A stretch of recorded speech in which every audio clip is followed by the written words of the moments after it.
नमस्कार दोस्तों, मैं दीपक शुक्ला आपका स्वागत करता हूं आपके अपने YouTube channel A to Z banking information पर। दोस्तों, आज के वीडियो में हम जानकारी देंगे कि जब भी सरकार किसान कर्ज माफी करती है, यानी सरकार जब भी किसानों के KCC लोन को माफ करती है तो क्या पात्रता शर्तें रखती है, कौन कौन से लोग KCC लोन माफी के लिए पात्र होते हैं। आज हम आपको इसी विषय पर जानकारी देने वाले हैं, क्योंकि मेरे पास इस विषय पर बहुत ज्यादा कमेंट्स आए हैं कि सर हमारा KCC लोन माफ होगा या नहीं होगा, हमने ब्याज उसमें डाल दिया है या हमने खाते का पलटा करा लिया है, मैंने पूरा पैसा जमा नहीं किया है। इस टाइप के मेरे पास बहुत ज्यादा कमेंट्स आए हैं। और दूसरा कमेंट ये है कि सर जो लोकसभा चुनाव होने वाले हैं 2024 में, इसमें किसान की कर्ज माफी होगी या नहीं होगी। तो आज हम आपको इन दोनों विषयों पर जानकारी देंगे। वैसे तो मैं इस टॉपिक पर वीडियो आज से 2 दिन पहले ही अपलोड कर चुका हूं कि 2024 में जो लोकसभा चुनाव होने वाले हैं इसमें किसान कर्ज माफी की उम्मीद है या नहीं है। बाकी अगर आपने अभी तक हमारे उस वीडियो को नहीं देखा तो देख लीजिएगा इस वीडियो को देखने के बाद। बाकी शॉर्ट में मैं आपको इस वीडियो में भी बताने वाला हूं कि आखिर क्या स्थिति है, कर्ज माफी हो सकती है या नहीं हो सकती है, और अगर होती है तो किन किसानों का कर्ज माफ होगा। विशेष रूप से हमारा इस वीडियो में यही फोकस रहने वाला है कि पात्रता शर्तें क्या रहने वाली है, कौन कौन से लोग यहाँ पर किसान कर्ज माफी का लाभ प्राप्त कर पाएंगे और कौन कौन से किसान यहाँ पर कर्ज माफी के लाभ से वंचित रह जाएंगे अगर सरकार किसान कर्ज माफी करती है। तो सबसे पहले हम बात कर लेते हैं कि यहाँ पर कर्ज माफी की उम्मीद है या नहीं है इस 2024 के लोकसभा इलेक्शन में, क्योंकि बहुत सारे किसानों को उम्मीद है इस बार कि वैसे तो देश के किसानों की आर्थिक स्थिति लंबे समय से खराब ही चल रही है। कभी भी इस देश के किसानों की आर्थिक स्थिति बहुत अच्छी नहीं रही है, लेकिन अगर हम कोविड काल के बाद की बात करें तो यहाँ पर जो किसानों की स्थिति है वो बहुत ज्यादा खराब हो चुकी है। कहने का तात्पर्य यह है कि किसानों की स्थिति जो है वो बद से बदतर हो चुकी है। किसान मूलधन तो छोड़िए, ब्याज देने की स्थिति में नहीं है। उनके ऊपर लगातार लोन बढ़ता जा रहा है, ब्याज की दरें बढ़ती जा रही हैं। इससे किसान लगातार चिंतित रहते हैं कि हमारे ऊपर कर्ज का बोझ बढ़ता जा रहा है, हम इस अपने लोन की अदायगी कैसे करेंगे। तो यहाँ पर सरकार को ध्यान देना चाहिए, क्योंकि पिछली सरकारों ने विशेष रूप से किसानों के ऊपर ध्यान नहीं दिया। जितना ध्यान देना चाहिए उतना ध्यान नहीं दिया गया। इससे आज किसान की ये स्थिति हो गई है। जो देश का अन्नदाता है, जो देश भर का पेट भरता है, आज वो ही ऐसी स्थिति में आ चुका है कि भूखे मरने की उसकी नौबत है। तो ऐसे में सरकारों को यहाँ पर ध्यान देना चाहिए। अभी 2 से 3 महीने बाद लोकसभा के इलेक्शन होने हैं, पूरे देश में आम चुनाव होने हैं। तो यहाँ पर किसानों को काफी ज्यादा उम्मीदें हैं। जो भी KCC लोन किसान ले रखे हैं उनके ऊपर लगातार ब्याज बढ़ता जा रहा है, तो वो सोच रहे हैं कि शायद सरकार यहाँ पर किसान कर्ज माफी करके किसानों की कुछ आर्थिक मदद कर सकती है। लेकिन दोस्तों, हम आपको बताना चाहते हैं जो सत्ताधारी पार्टी है मौजूदा समय में, जो सत्ता में है, BJP यानी भारतीय जनता पार्टी, उससे उम्मीद मुझे बहुत कम लगती है कि यहाँ पर BJP किसान कर्ज माफी करेगी। हाँ, अगर कांग्रेस पार्टी आती है तो वो यहाँ पर उम्मीदें हैं, क्योंकि उन्होंने 2019 में भी ऐलान किया था कि अगर हम सत्ता में आते हैं तो किसान कर्ज माफी करेंगे। तो इस बार भी वो अपने घोषणा पत्र में रख सकते हैं। लेकिन दोस्तों, यहाँ पर नकारा नहीं जा सकता BJP को भी या कांग्रेस को भी।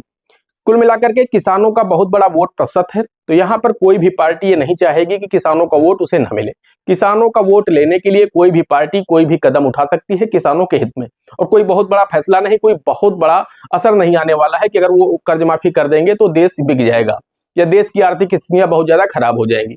ऐसा नहीं है, देश बहुत ही समृद्ध है, सरकार चाहेगी तो कर सकती है। और किसानों का वोट, मैंने आपको पहले ही बताया कि यहाँ पर एक बहुत बड़ा मुद्दा है। कोई भी पार्टी, कोई भी राजनीतिक पार्टी चाहेगी कि किसानों का वोट कैसे भी करके हमें लेना है, तो उन्हें लुभाने के लिए कर्ज माफी का भी फैसला लिया जा सकता है। लेकिन फिलहाल अभी इस पर कुछ भी कहना जल्दबाजी होगा। सरकार किसान कर्ज माफी करेगी या नहीं करेगी ये तो बात का विषय है, क्योंकि जब तक घोषणा पत्र नहीं आ जाता पार्टियों का तब तक कुछ भी कहना जल्दबाजी होगा। तो थोड़ा सा आप लोग और वेट कर लीजिए। आप लोगों के बहुत ज्यादा कमेंट्स आ रहे हैं इस विषय पर, तो मैं रिप्लाई नहीं कर पा रहा हूं आप लोगों का। तो मैं वीडियो बना करके फिर से आप लोगों को बता रहा हूं कि इस चैनल को सब्सक्राइब करके रखिए, बेल आइकन को प्रेस करके रखिए। जैसे ही कोई भी अपडेट आता है, चाहे वो किसी मंत्री के द्वारा है या कोई प्रेस रिलीज जारी हो, कोई भी अगर कुछ बोलता है, जैसे किसी पार्टी का घोषणा पत्र आता है, उसमें जैसे ही किसानों के हित की कोई बात करेगा, मैं उस पर वीडियो बना करके आपको सबसे पहले दूंगा। तो चैनल को सब्सक्राइब करके रखें और बेल आइकन को प्रेस करके रखें, ताकि जैसे हम कोई भी वीडियो अपलोड करें तो उसका नोटिफिकेशन आपको सबसे पहले मिले और आप हमारे उस वीडियो को देख करके लाभ प्राप्त कर सकें। दोस्तों, अब हम बात कर लेते हैं कि अगर यहाँ पर सरकार किसान कर्ज माफी करती है, यानी 2 से 3 महीने बाद लोकसभा के चुनाव होने हैं, तो अगर सरकार करती है तो कौन कौन से किसान यहाँ पर पात्र रहेंगे। तो दोस्तों, हम आपको बताना चाहते हैं, वैसे तो ये सरकार पर ही डिपेंड करता है कि सरकार उसके लिए क्या गाइडलाइन जारी करती है जब वो किसान कर्ज माफी करती है। लेकिन अगर हम पिछली किसान कर्ज माफियों को देखें, चाहे वो उत्तर प्रदेश सरकार की किसान कर्ज माफी रही हो या अन्य प्रदेशों की जो भी किसान कर्ज माफी की गई है, या केंद्र के द्वारा जो किसान कर्ज माफी पहले की जा चुकी है, उनमें अगर हम देखें तो उनमें कॉमन रूप से एक चीज रही है कि जिन किसानों ने 1 वर्ष से अपने KCC खाते में अपने खाते का पलटा नहीं किया है, यानी मान लीजिए 1 साल पहले आपने पैसा निकाला था जनवरी 2023 में और जनवरी 2024 आ गया। अब उस खाते में किसान ने ना ही ब्याज का पैसा डाल के टर्नओवर कराया, पैसा अगर डाला है तो वो अलग विषय है, लेकिन अगर खाते का पलटा हो गया है तो वो किसान अपात्र हो गया। यानी अगर खाते का पलटा हुआ, खाते का रिन्यू हो गया है, खाते का रोल ओवर हो गया है, तो जमा निकासी बैंक ने अगर अपनी तरफ से भी दिखा दिया, आपसे ब्याज ले लिया और जमा निकासी दिखा दिया, उस स्थिति में वो किसान अपात्र हो गए थे। वही किसान पात्र हुए थे जिनका 1 से 1.5 साल पहले से केसीसी लोन बकाया चल रहा था, उस खाते में पैसा जमा नहीं किया गया था। अगर जमा किया गया है तो सिर्फ जमा ही किया गया है, उसमें टर्नओवर नहीं हुआ है, खाते का पलटा नहीं हुआ। मान लीजिए किसी का 1 लाख रुपए बकाया है, उसने 10,000 रुपए बीच में जमा किए तो उसका 90,000 शेष रह जाएगा, तो उसको 90,000 रुपए की ऋण माफी का लाभ मिल गया। लेकिन अगर किसी किसान ने 10,000 रुपए डाल करके खाते का पलटा करा दिया है कि पूरा पैसा एक बार बैंक ने जमा दिखा दिया और उसके बाद नई डेट में फिर से निकासी दिखा दिया, तो उस स्थिति में वो किसान अपात्र हो गए थे। तो यहाँ पर ये देखने वाली बात होगी कि सरकार अपनी गाइडलाइन में क्या रखती है।